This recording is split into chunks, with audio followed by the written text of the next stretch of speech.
बिस्मिल्लाहिर्रहमानिर्रहीम। अस्सलाम वालेकुम क्लास। आज जो हमारा टॉपिक है वो है पुअर पोस्चर।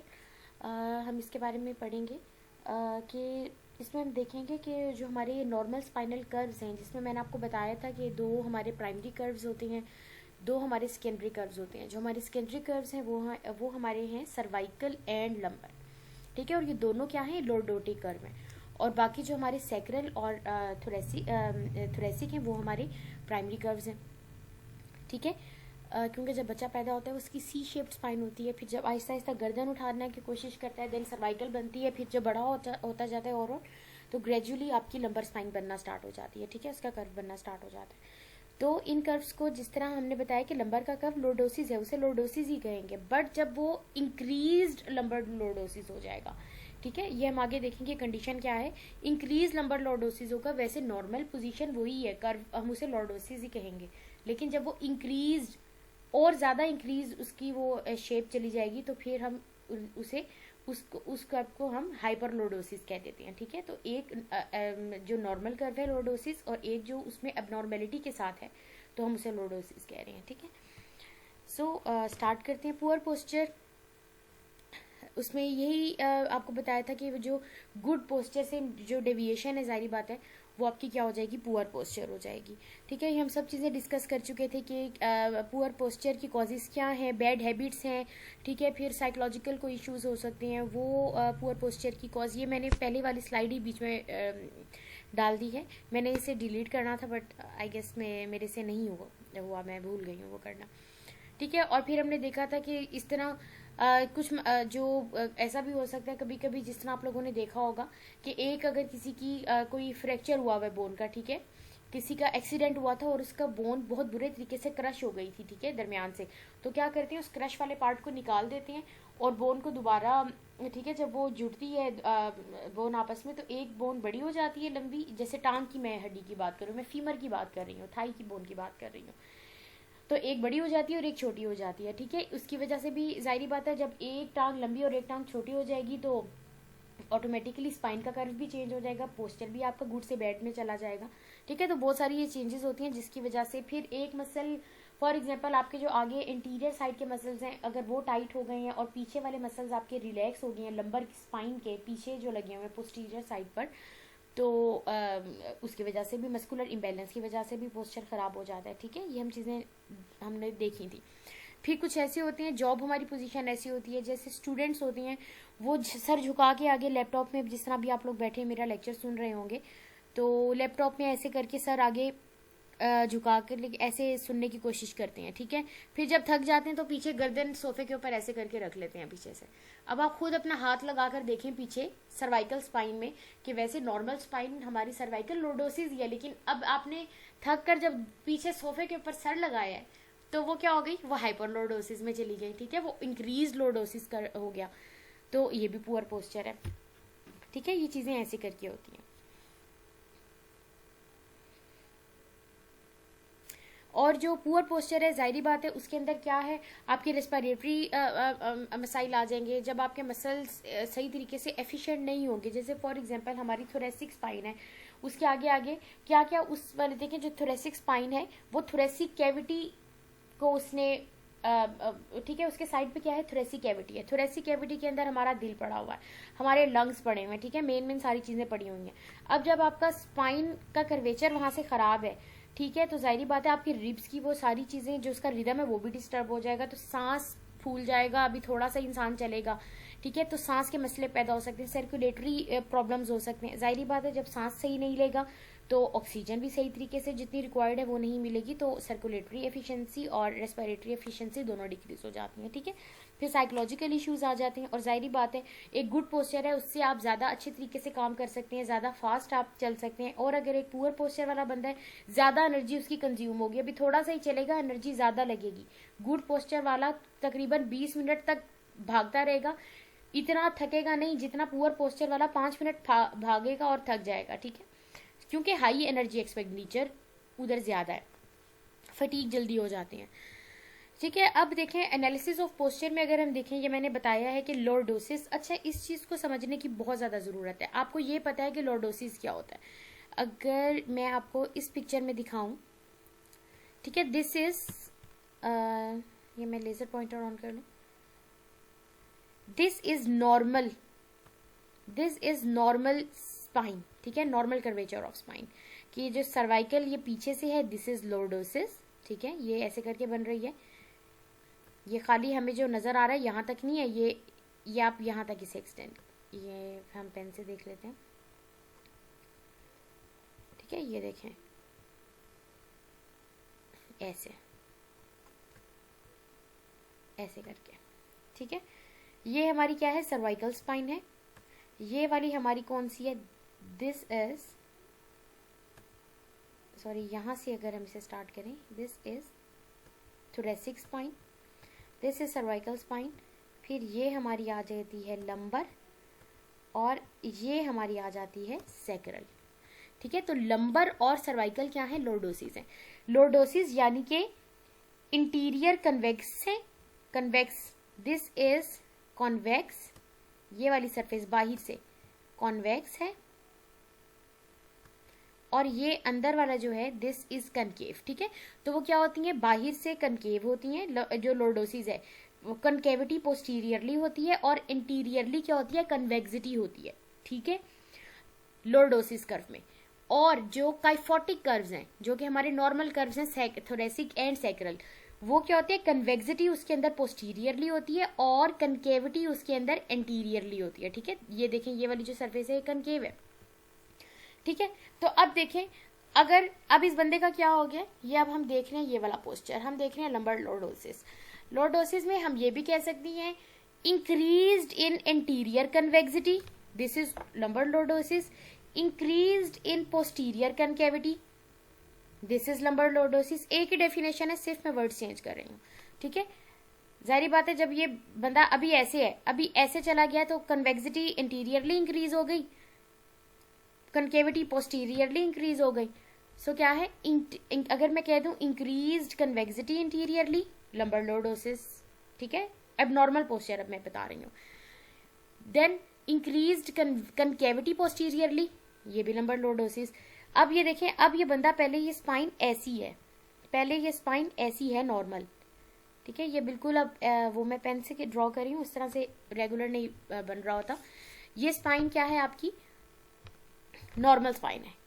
अब क्या हो गया, अब मैं, ये नॉर्मल लॉर्डोसिस है, अब मैं नॉर्मल पोस्चर बनाने लगी हूं। अब ये हो गया, हम ये भी कह सकते हैं इसे इंक्रीज्ड इनवर्ट कर्व, ठीक है, इनवर्ट कर्व इंक्रीज हो रहा है ना, this is also lumbar Lord, इसे भी हम लॉर्डोसिस कहेंगे एबनॉर्मल पोस्चर में, ठीक है। तो देखें, मैं आपको इस वजह से तीनों चीज़ों के बारे में बता रही हूँ कि हो सकता है कभी पेपर में आपके आ जाए इंक्रीज्ड पोस्टीरियर कनकेविटी, ठीक है, तो फिर आप कहेंगे ये तो हमें मैम ने बताया ही नहीं था, तो मैंने आपको तीनों पॉसिबिलिटीज के साथ बता दिया, ठीक है। So increased interior convexity, lumbar lordosis. अब मैं एबनॉर्मल पोस्चर बता रही हूँ, इंक्रीज्ड पोस्टीरियर कनकेविटी, ठीक है, increased invert curvature, invert curve of lumbar, या जोन सी भी स्पाइन, फॉर एग्जांपल अगर हम सर्वाइकल की बात करें, सर्वाइकल स्पाइन, लंबर की बात करें, लंबर स्पाइन। ये अब हमारा हो गया डिस्कस लंबर लॉर्डोसिस, एबनॉर्मल में हमने देख लिया, ठीक है। देन इसमें क्या लिखा है, increased in the interior convexity of lumbar and cervical spine, वही चीज मैंने आपको यहाँ पर बता दी है, ठीक है। अब अगर हम देखें कन्वेक्सिटी, सॉरी काइफोसिस, काइफोसिस अब नॉर्मल, तो ये हमने देख लिया कि नॉर्मल ये है, ठीक है, नॉर्मल थोरेसिक और सैक्रल काइफोटिक है। लेकिन अब हम क्या कह रहे हैं, अब नॉर्मल पोस्चर में देख रहे हैं, तो क्या हो गया, इंक्रीज्ड इंटीरियर कनकेविटी। अब ये वाली पोजीशन क्या हो जाएगी, अब मैं, ये नॉर्मल है, ये नॉर्मल है थोरेसिक स्पाइन, ठीक है, ये मैं बात कर रही हूँ लॉर्डोसिस की, ये मैं बात कर रही हूँ काइफोसिस की, ठीक है। और अब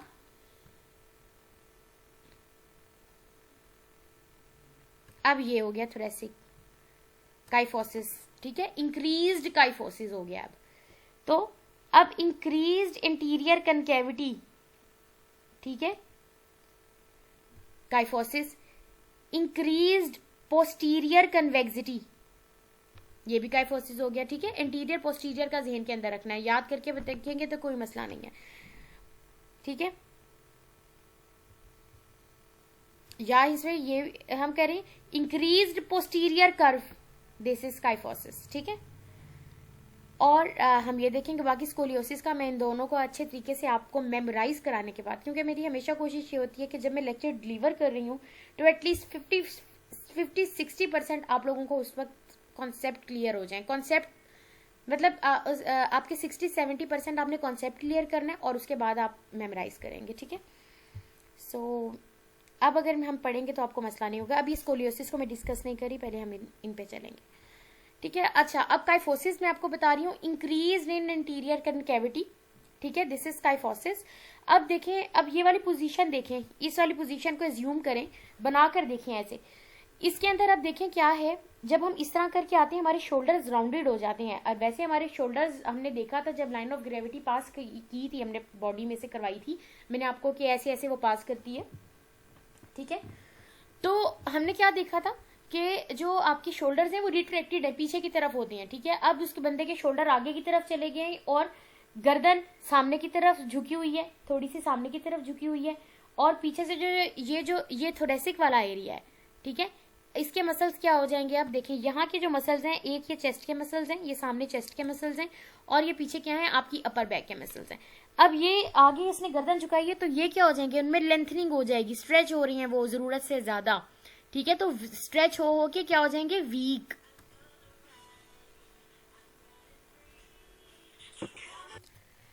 ठीक है। और अब ये पोस्चर इस तरह सा बन गया है कि वो जारी बात है आगे झुका हुआ है, गर्दन भी सामने झुकाई हुई है। अब खुद झुका कर देखें, ऐसे करके देखें तो आपको फील होगा आपकी जो चेस्ट के मसल्स हैं वो क्या है, कॉन्ट्रैक्ट हो रही हैं, बहुत ज्यादा, जरूरत से ज्यादा शॉर्ट हो रही हैं।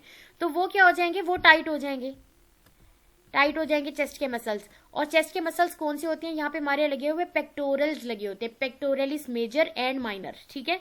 और बैक के जो अपर बैक के मसल्स जो यहाँ पे हो रही हैं, शोल्डर के जो यहाँ पे शोल्डर के इधर स्केपुला के साइड पे आ रही होती हैं, वो हमारे कौन से, posterior shoulder muscles, trapezius rhomboids and rotator cuff muscles. Rotator cuff muscles यहाँ पे लगे हुए होते हैं, ठीक है।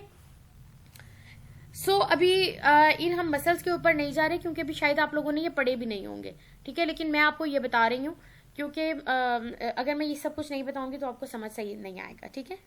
Rotator cuff muscles 4 group of muscles होती हैं, ठीक है। और ठीक है, और इन्होंने शोल्डर जॉइंट को जब वो मूव करते हैं तो इससे स्टेबिलिटी प्रोवाइड करती हैं, रेंज ऑफ मोशन उसकी अच्छी करते हैं, ठीक है। ये रोटेटर कफ मसल्स होते हैं। सो आपके जो आगे वाली मसल्स हैं वो इस पोस्चर में क्या हो रही हैं, खुद अगर पोस्चर बना के देखेंगे तो इतना वो परेशानी वाली बात भी नहीं है, तो टाइट हो जाती हैं, और पीछे वाले मसल्स आपके वीक हो जाती हैं, ठीक है। क्योंकि इतने ज्यादा ये क्या हो गया, पीछे से देखें जो वो कुब्सा निकल आते हैं तो पीछे के मसल्स क्या हो जाएंगे, वीक हो जाएंगे, लेंथन होके वीक हो जाएंगे, और आगे वाले टाइट हो रहे हैं। दिस इज काइफोसिस, ठीक है।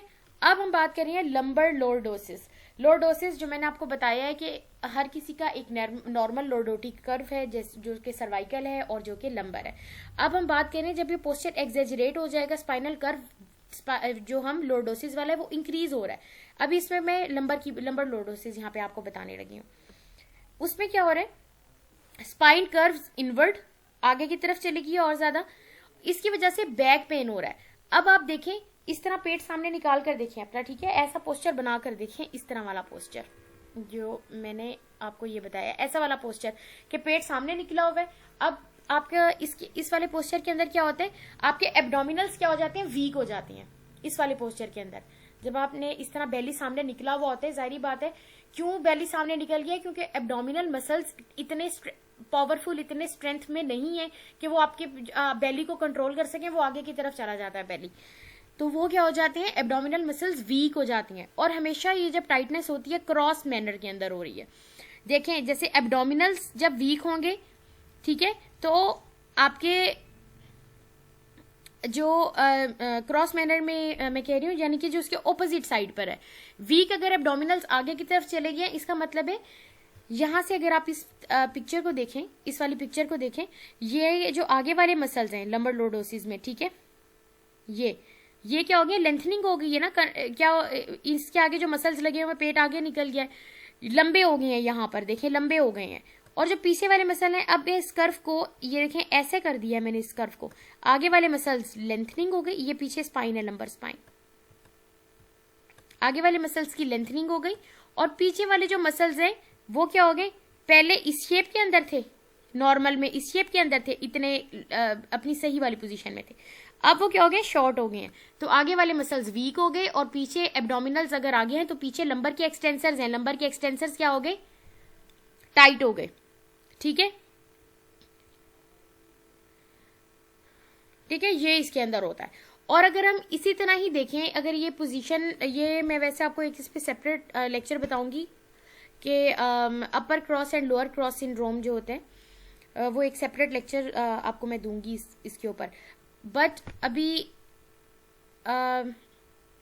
And upper cross and lower cross syndrome आपके सिलेबस में इंक्लूडेड नहीं है, बट ये आप लोगों को पता होना चाहिए। ठीक है, इसके अंदर कुछ वो पेल्विस की इंक्लाइनेशन और ये चीज बताई हुई है, तो वो आपको मैं उसके बारे में बताऊंगी। ठीक है, अब देखें इसमें क्या होता है।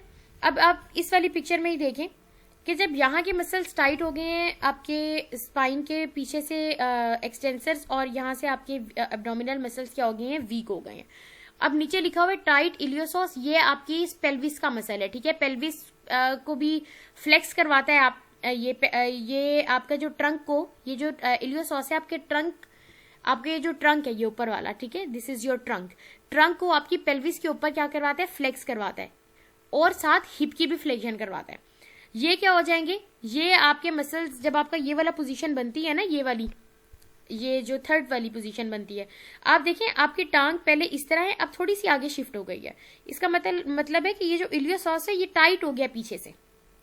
ठीक है, ये पीछे से टाइट हो गया आपका मसल।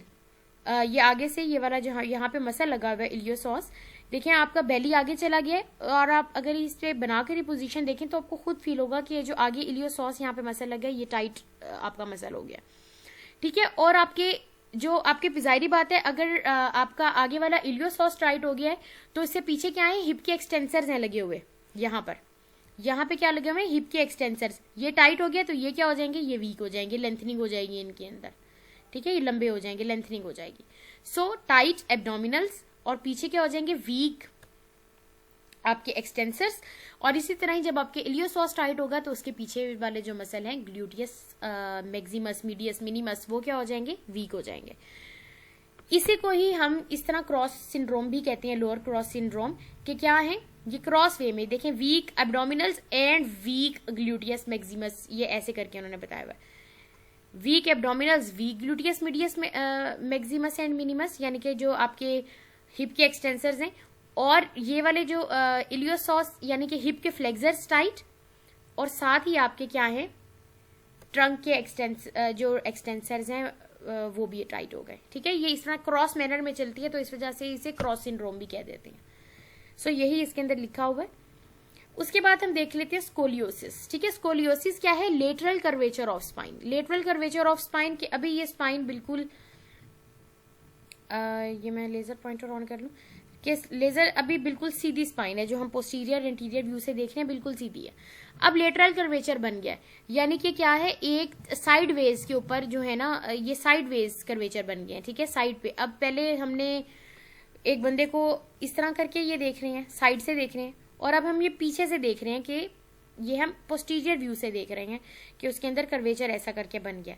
इसके अंदर क्या होता है, एक साइड पे कन्वेक्सिटी आ जाती है और दूसरी साइड पे कनकेविटी आ जाती है। अब अगर आप इस पिक्चर को खुद देखें तो आपको इसमें पता चलेगा कि जो आपकी कन्वेक्सिटी वाली साइड है उसके साइड के मसल्स क्या हो गए, वो पहले बिल्कुल सीधे थे। ठीक है, पीछे से स्पाइन तो बिल्कुल सीधी है ना, स्पाइन ये मेरे से सही ड्रॉ नहीं हो रहा, बट पीछे से तो स्पाइन बिल्कुल स्ट्रेट है। हम पोस्टीरियर व्यू से देखें, कर्वेचर हमें कब नजर आती है, जब हम उसे लेटरल व्यू से देख रहे हैं। ठीक है, सो जो कन्वेक्सिटी वाली साइड है वो उसके मसल्स क्या हो जाती हैं, वीक। और जो कनकेविटी, अब देखें ये कनकेविटी वाली साइड के पहले बिल्कुल जब स्ट्रेट स्पाइन थी तो ये वाले कनकेविटी वाली साइड के मसल्स भी ठीक थे, दूसरे के भी ठीक थे। अब कन्वेक्सिटी वाली साइड के वीक हो गए और जो कनकेविटी वाली साइड है वहां के क्या हो गए, टाइट हो गए। ठीक है, तो इसके अंदर अब क्या होता है, अब देखें पहले जो आपकी पेल्वी इसकी पोजीशन है, आपके जो ये एंगल सा बन रहा है, दोनों ये जो इलीक क्रस्ट है, ये पेल्विस है ना, ये पेल्विस ऐसे करके होती है एक साइड की, और दूसरी साइड की पेल्विस ऐसे करके होती है, और ये ऐसे करके स्ट्रेट लाइनों से यानी कि बिल्कुल इक्वल होती हैं यहाँ से इनकी दोनों इलियक क्रस्ट।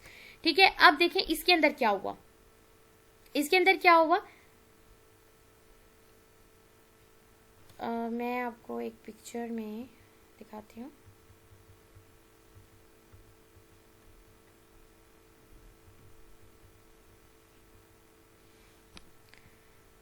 ठीक है, आप ये देखें, ये इस पिक्चर में उस तरह से बताया नहीं हुआ, बट ये ऐसे करके ड्रॉप हो जाती है पेल्विस एक साइड पर, इस तरह करके।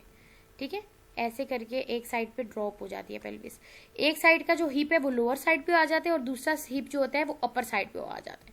ये चीज अपने जहन के अंदर रखने की जरूरत है कि जिस साइड का आपका हिप लोअर होता है उस साइड का शोल्डर हाई होता है। देखिए ऊपर से शोल्डर की सिमेट्री भी खराब हो गई है, ये भी खराब हो गई, एक ऊंचा हो गया और एक क्या हो गया, नीचा हो गया।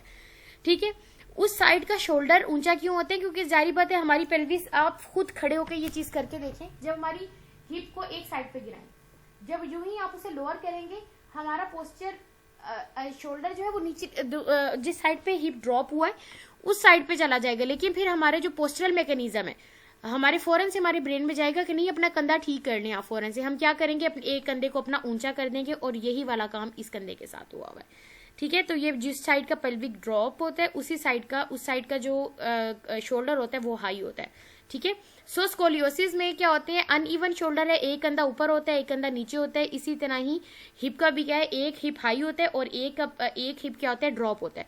जिस साइड पे हिप ड्रॉप होता है उसे कहते हैं पेल्विस ड्रॉप, हिप ड्रॉप। ठीक है, और जिस साइड पे ऊंचा होता है उसे कहते हैं हिप हाइक, ऊंचा हो जाता है। ठीक है, वहां पे क्या होता है, वो हिप ऊंचा होता है उसे कहते हैं हिप हाइकिंग। ठीक है, सो ये आपके हो गया स्कोलियोसिस। ये आपको आपकी किताब में नहीं मिलेगा, बट ये आपको पता होना चाहिए, इसलिए आप इसे जरूर दिखिएगा, क्योंकि अब मैंने आपको पहले बताया अब बुकिश नॉलेज आप लोगों के लिए बिल्कुल वो नहीं है कि एनफ नहीं है। ठीक है, अब तो आपने कभी देखा होगा रिकमेंडेड बुक कभी भी एक है ही नहीं आप लोगों की, कितनी ज्यादा बुक्स लिखी हुई होती हैं।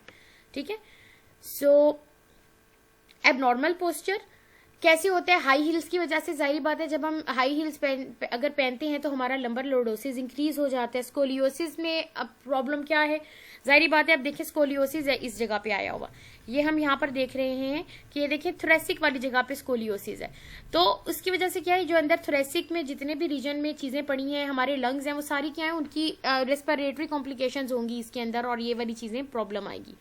ठीक है, और अब नॉर्मल पोस्चर किस वजह से होता है, आपके डीजेनरेटिव चेंजेस हैं, आपके स्पाइन जो है उसकी हड्डी आपस में बुर रही है। ठीक है, आर्थराइटिस है, कोई हड्डी उधर की डीजेनरेशन स्टार्ट हो गई हुई है, बोन आपस में क्या है वो बुर रही हैं। ठीक है, अंदर उनके वियर एंड टीयर स्टार्ट हो गया, डीजेनरेटिव चेंजेस हैं, उसकी वजह से भी अब नॉर्मल पोस्चर होता है। ठीक है, अब उन्होंने बताया स्टैंडिंग जो पोस्चर है उसके अंदर जो वैसे ही अब ये कॉमन जो बिल्कुल नेचुरल है उसकी हम बात करें कि स्टैंडिंग पोस्चर वो होता है जिसमें आपकी जो आपकी स्पाइन है वो एस शेप्ड होती है। ठीक है, और वो एज ए इलास्टिक रॉड की तरह एक्ट कर रही होती है, वेट डिस्ट्रीब्यूट कर रही होती है। ठीक है, ऐसा तो नहीं होता ना हम एक ही बिल्कुल डंडे की तरह खड़े हो जाते हैं, हम मूव करते रहते हैं ना, ये हमारी इलास्टिक रॉड की तरह में हेल्प कर रही होती है। ठीक है, वो कह रहे हैं कि since the centre of gravity lies in front of the spine, वो हमने देखा था कि कहाँ से गुजर रही होती है स्पाइन के, तो सेंटर ऑफ ग्रेविटी क्या है, स्पाइन से थोड़ा सा आगे होता है, स्पाइन से आगे होता है। तो इसकी वजह से क्या होता है, हमारी बहुत ज्यादा हमारी स्पाइन में टेंडेंसी होती है कि वो फॉरवर्ड की तरफ चली जाए, आगे की तरफ चली जाए।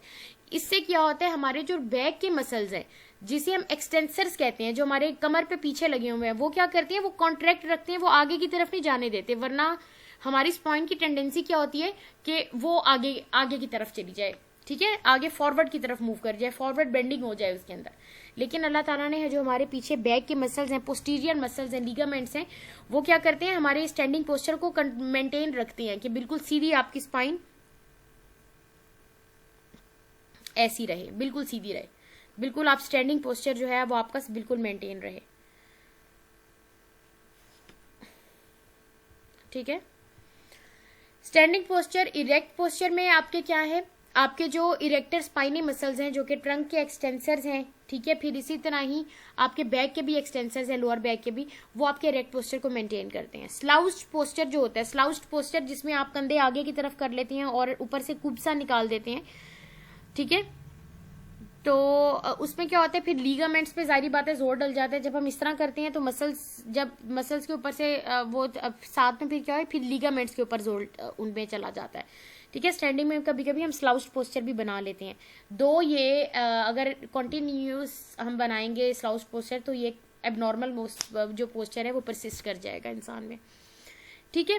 फिर पोस्चरल स्वे हम करते रहते हैं। जैसे फॉर एग्जांपल हम स्टैंडिंग पोस्चर में खड़े हुए हैं तो कभी हमारी एक टांग थक जाती है तो हम क्या करते हैं, एक वजन दूसरे वजन पे डाल लेते हैं। फिर जब वो वाली टांग थक जाती है फिर हम दूसरी टांग पे अपना वजन शिफ्ट कर लेते हैं, ठीक है। ये क्या होती है, इसमें हमारे एक साइड के मसल्स पे पहले लोड होता है, फिर जब हम दूसरी टांग पे डालते हैं उस पे लोड होने लग जाता है। लेकिन हमने इसे अपनी वो तो नहीं करते ना कि एक एक घंटा हम एक ही टांग पे खड़े हुए हैं। अगर इस तरह खड़े होंगे देन वो एबनॉर्मल पोस्चर बन जाएगा। ये पोस्चरल स्वे क्या करता है, बेसिकली हमारी मसल्स को अनलोड करता है, रिलैक्स करता है। आप रिलैक्स होते रहते हैं, उनके अंदर ब्लड सर्कुलेशन भी अच्छी होती है। कि जाहिर बात है जब एक टांग थक जाती है दूसरी पे वजन डाल लिया, फिर 1-2 मिनट बाद हमने वापस उस पर वजन डाल दिया, तो मसल्स की लोडिंग अनलोडिंग एक रिदमिकल मैनर में होती रहती है, जो कि क्या होती है, आपके मसल्स की सर्कुलेशन भी इंक्रीज कर रही है और वो भी कर रही है, ठीक है। ये ऐसे लिखा है, standing is not a static position, क्योंकि हम लोग बहुत हिलते जुलते रहते हैं, हम स्वे करते रहते हैं। Prevents fatigue because of the alternating periods of activity and inactivity in the motor units, ठीक है। जाहिर बात है पोस्चरल स्वे से अब हम एक ही पोजीशन में ज्यादा देर अगर खड़े रहेंगे थक जाते हैं ना, तो पोस्चरल स्वे से क्या होता है, हमारे एक मसल्स की जब एक्टिविटी हो रही है दूसरे वाले मसल्स इनएक्टिव है। अब जब उन पे मसल्स पे लोड डल गया फिर वो एक्टिव हो गए और दूसरे इनएक्टिव, उनमें ऐसे ऑन एंड ऑफ चलता रहता है और इसकी वजह से फटीग नहीं होती, ठीक है।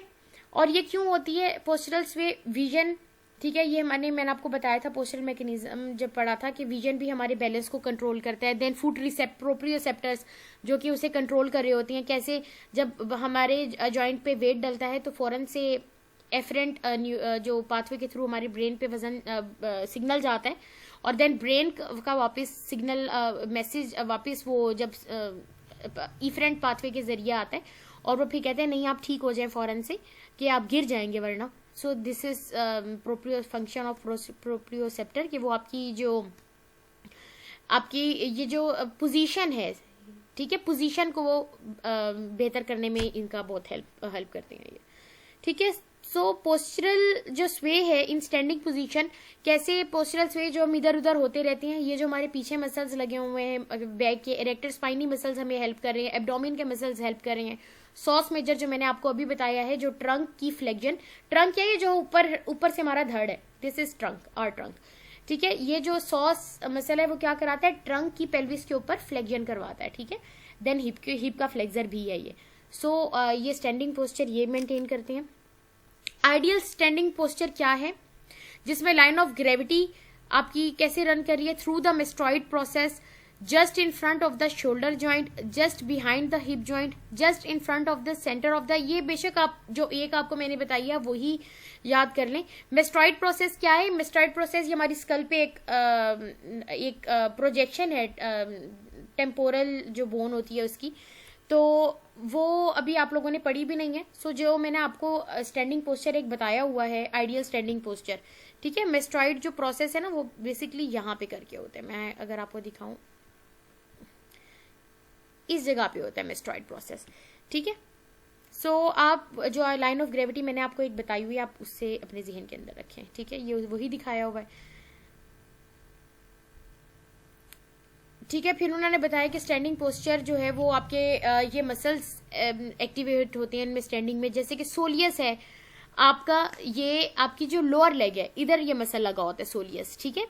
सोलियस आपका जो है नी का फ्लेक्सर है, नी का फ्लेक्सर है और फुट का प्लांटर फ्लेक्सर भी है, ठीक है। Soleus is continuous active because क्यों, क्योंकि वो क्या उसने अगेंस्ट द ग्रेविटी, आपका एंटी ग्रेविटी मसल है ये, ठीक है, उसने आपको अगेंस्ट द ग्रेविटी जमीन के ऊपर खड़ा किया हुआ है। इसी तरह इलियोसॉस वो भी कॉन्स्टेंटली एक्टिव है, मैंने आपको बताया कि कहाँ लगा होता है।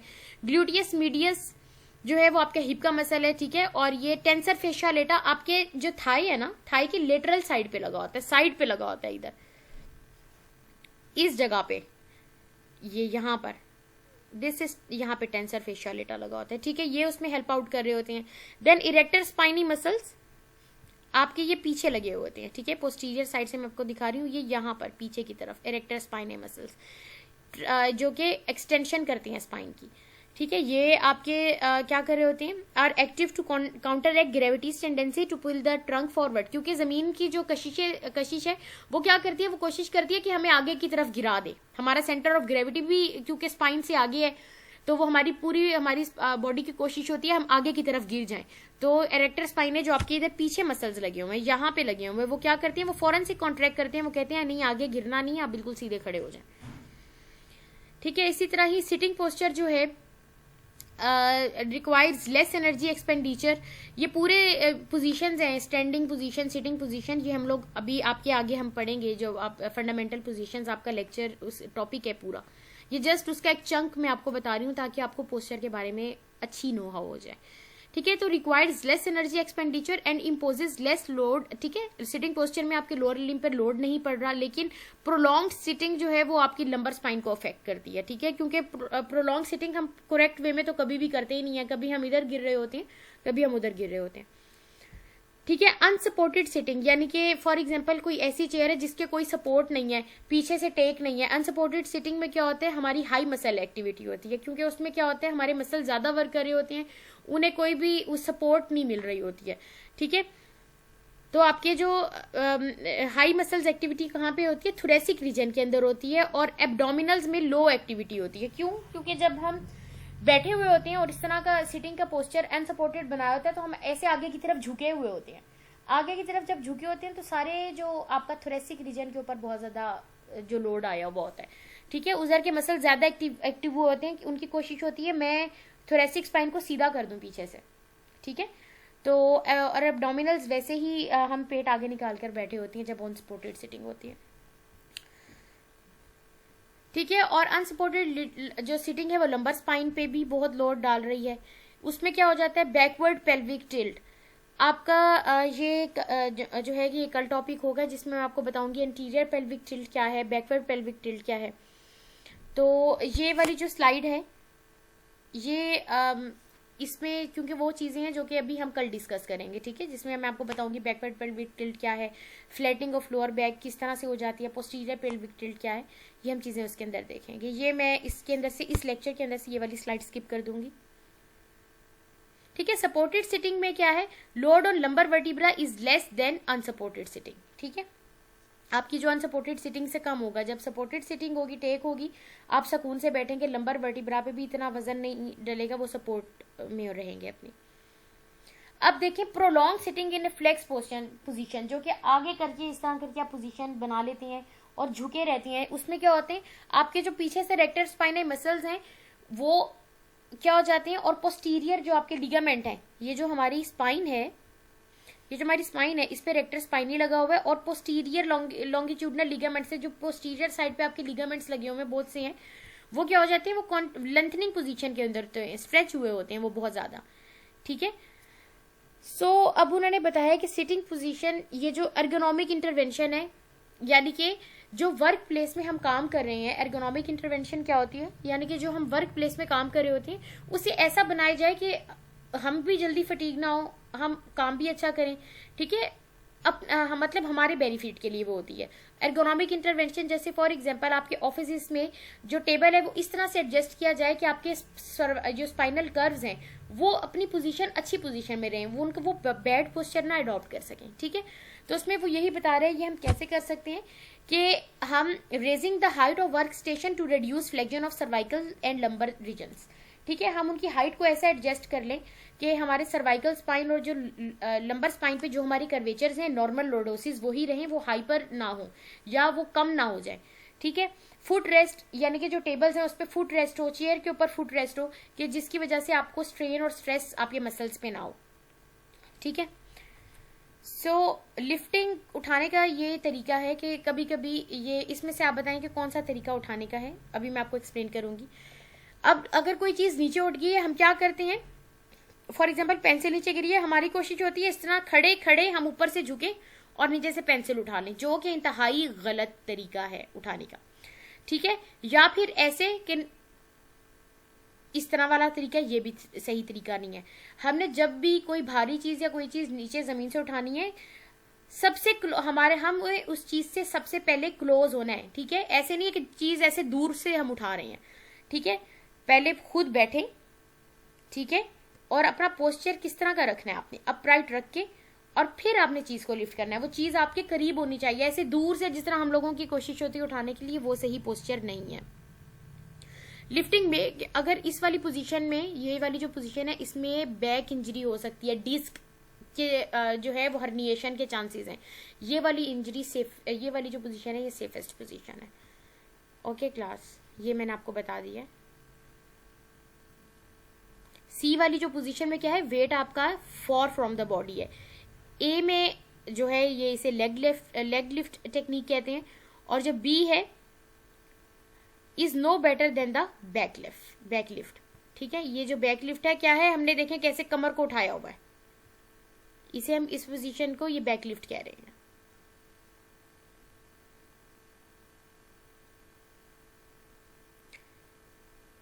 और class okay, this is the end of your lecture. बस आपको ये पता होना चाहिए कि चीज़ को उठाने का तरीका क्या है, इसके ऊपर छोड़ दें लेग लिफ्ट, ये आप इसमें कंफ्यूज होने की ज़रूरत नहीं है। जस्ट मैं आपको बता रही हूँ कि करेक्ट पोस्चर क्या होना चाहिए जब आप चीज़ को उठा रहे हैं। Okay class, this is the end of your lecture. Thank you.